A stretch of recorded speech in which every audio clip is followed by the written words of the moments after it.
Tuvojoties pavasarim, lauksaimniekiem aktuāls kļūst jautājums, ko darīt ar baltajām plēvēm, kas palikušas pāri pēc tam, kad skābarības ruļļi ir izbaroti lopiem. To dedzināšana ir kaitīga videi un rada nepatīkamus melnus dūmus.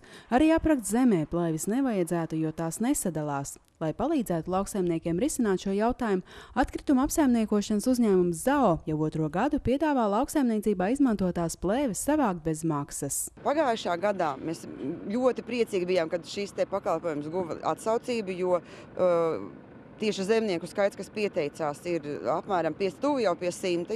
Jau bija šajā Ziemeļvidzemē, no kuriem savācām skābarības ruļļu plēves. Ceram uz aktivitāti arī šogad. Kocēnu zirgaudzētavas iemītnieku barošanai ziemā pagājušā rudenī bija sagatavot aptuveni 400 skābarības ruļļu. Lielākā daļa no tiem jau ir izbaroti, un šobrīd pāri palikušās plēves ir savāktas vienu vietu. Staļa darbinieki stāsta, lai no tām atbrīvotos iepriekšējos gados, nācās domāt dažādus risinājumus. Iepriekšējos gadus, jāatzīst, mēs godam viņus nodedzinājām.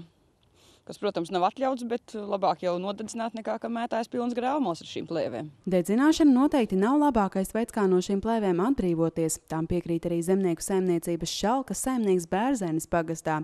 Arī šeit ziemas mēnešos iekrājies krietnes apjoms ar baltajām plēvēm. Bija kāds gads, ka nekur neveda, tad mēs viņus tā kā krājām.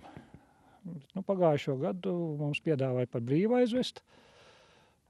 Mēs pieteicāmies un līdz jāņem viņi tās plēves paņēma un aizveda. Lauksaimnieki ir gandrīti, ka šogad jau otro gadu skābarības ruļļu plēves bez maksas būs iespējams nodot atkrituma apsaimniekošanas uzņēmumam, kas pēc tam zinās, kā no tām atbrīvoties vidē draudzīgi. Tas atrisina ļoti daudz problēmu. Par gadu tās plēves sakrājās, tepat mēs krājām kaudzītē un protams, sakrājās. Tad mēs tiekam no viņām vaļā uz ZAO starpniecību. Tas ir ļoti labs risinājums, ka ZAO viņas savāc, jo pretējo viņas mums jau vēl uz visu lauksaimniecību skaitās maz, bet es domāju, tie, kas audzē govis, viņiem viņas ir ļoti, ļoti daudz. Ka viņiem pat prasītos, man liekas, 2 reizes gadā vākt vai arī taisīt ļoti lielu kaudzi. Lauksaimniecībā izmantotās plēves ir iespējams notot otrreizējai pārstrādē. Uzņēmuma ZAO speciālists stāsta, galvenais, lai tās ir atbilstoši sagatavotas un novietotas pieejamā vietā. Ja grib, lai bez maksas savāc šīs plēves, viņām ir jābūt šņuriem un sietiem izņemtiem. Kaudzes ir jānovieto tādā vietā, lai automašīna no sāna tiek piebraukt viņām, lai nebūtu zem koku zariem, lai zem elektrības vadiem.